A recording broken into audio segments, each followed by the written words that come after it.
Trout takes are notorious for being hard to see or feel. For a long time, like many others, I struggled to work out if a trout had taken my nymph while it's been drifting past.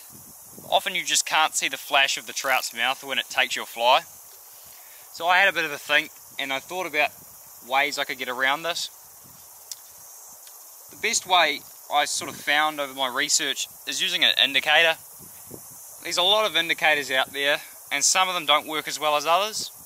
So my whole rig's sort of based around simplicity and not getting too complicated, tying too many knots and that sort of thing. So first I choose my leader, and either I go with 6 pound fluorocarbon or 4 pound. Today I've got 4 pound on since it's such a bright sunny day and the river's low and clear. The trout just won't like that heavier gauge leader, and the 4 pound does the job. 6 for basically anything else. I'll go up to 8 if it's really dirty and quite high. I don't bother with tapered leader.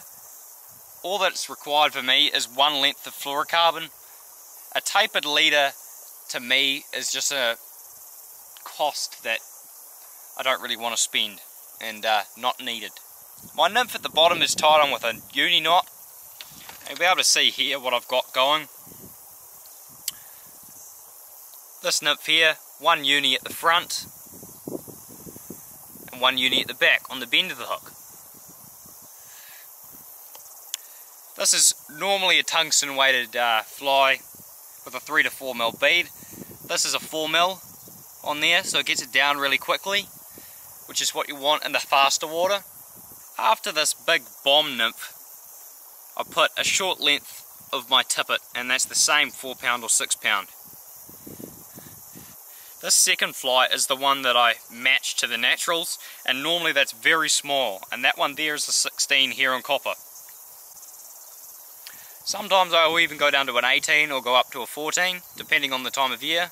Normally when it's low and clear I will be using 16 and 18s, and if it's a bit higher or it's early season, I'll be using a 12 or a 14.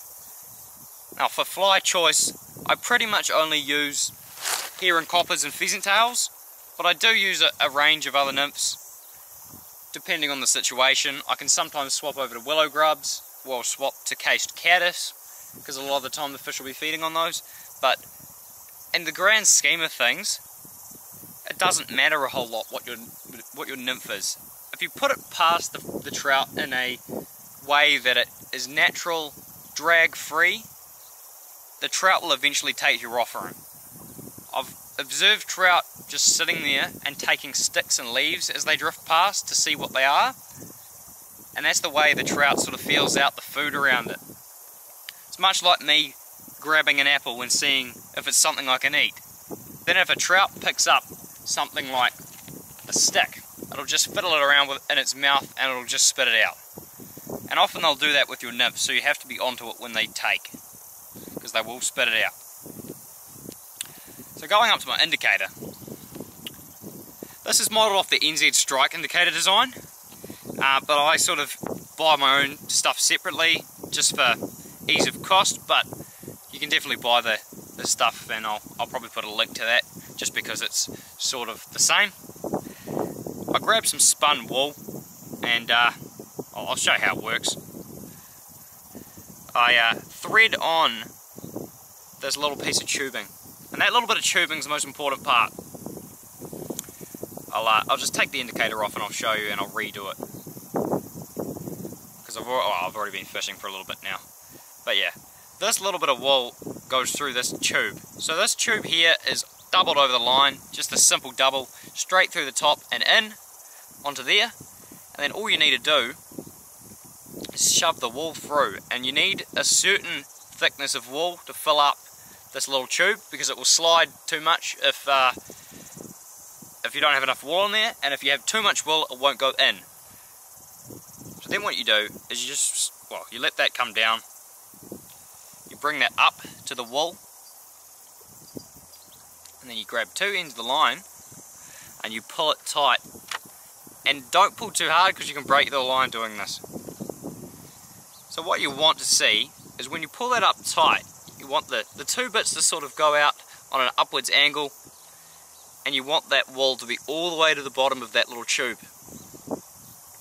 So once that's on, You can now slide it up and down the line wherever you like.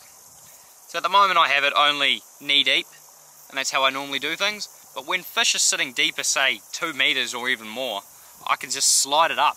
And if you see, I can just go all the way up. And my nymphs will stay there. No, not required. And now I've got over waist deep. And I don't need to retie. It's really simple. Doesn't damage the line on the way up unless you really wrench it along, which will damage it from heat.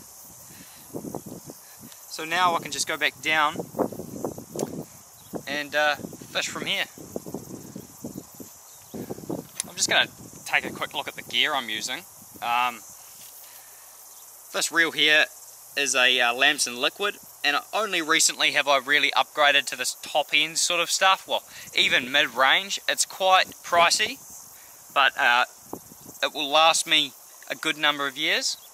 I have been using $200 airflow sets for most of my trout fishing, and from about 10 years ago they've always done me well, so you don't need quite a expensive set to do it, because I've caught hundreds of fish on the less expensive models.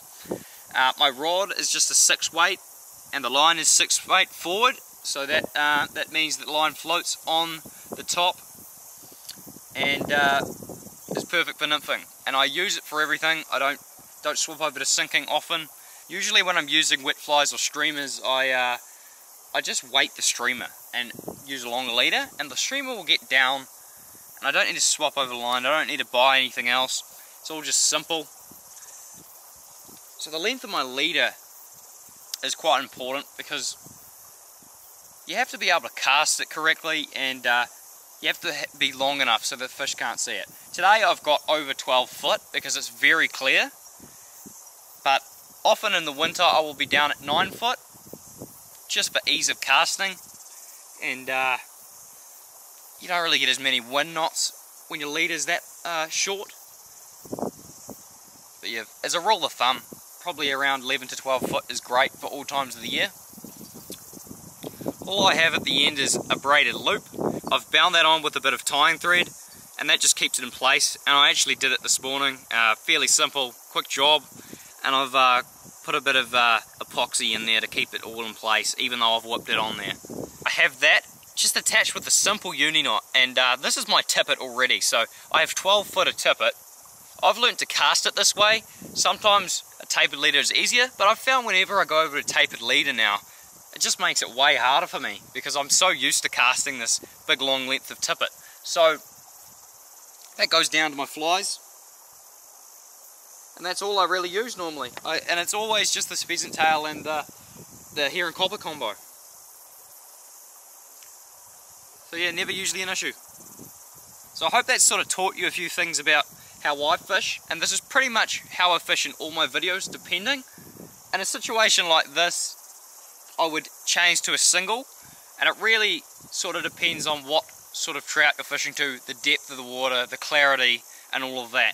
Okay, so I've spotted a fish up in this little riffle leading into this deeper stuff. I've got quite a bit of weed coming through the river at the moment, because it's height of summer and it's over 30 degrees right now. Okay, he's just moved over to the right hand side. It's quite a good fish. What I'm going to do with this indicator is I've just shortened it up, and he's only in like knee deep water or less even, so I've got it set to about sort of just under knee deep. I might even shorten it a bit more since he's sitting so high in the water column, but this is the most important part. When you're fishing for these, you just got to look at how high he's sitting, and he's sitting almost below the surface, so I might even shorten it again. So what we're going to do is we're just going to cast ahead of him and try and get a drag-free drift, because this fish will not even look at my fly unless it's drifting like everything else in the current, and that requires a bit of mending sometimes. So we may not get the fish because it's a bit of a cross current, but we're going to put it in there and we're going to do our best. So I'm just mending it forward, and I got him.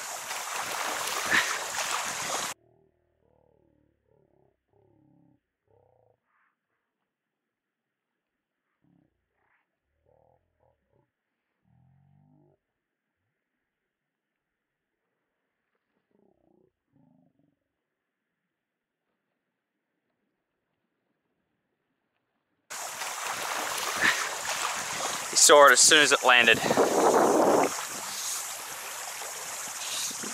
And now we're on quite a good fish, probably over 4 pound. He looked very good, and he's off down the river.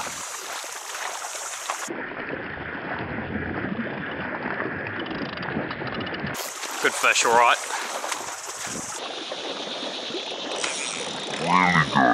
Try and get him to the bank nice and quick after that run. He may have tired himself out completely after that enormous run.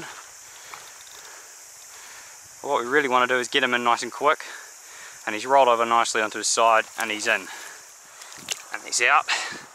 Oh, pliers over there, we'll get him out to the deeper water. He's a real nice solid fish for summer. Probably 4 quite comfortably, really long fish. Right, let's get him going. Yep, he's away. Get back into that cold water, bud.